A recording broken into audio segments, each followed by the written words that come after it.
Aleyküm. Bu da bizim Zəngilandakı 12 binanın biri.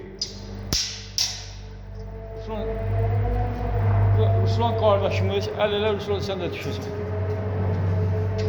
Deməli biz binanın alt şitlərin şitxanasını göstəririk. Deməli şitlər 30 durlu. Oradan gələn tabellərimizi salıblar. Onlar işləyiblər. Deməli hal-hazırda Ruslan torpaqlama işlərini aşağıdan gəl. O yandan gələn torpaqlama işlərini yekunlaşdırır. Bu şəkildə. Kabellərimiz də atılır.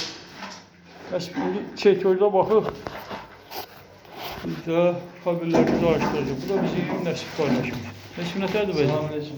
Salamünaleyküm.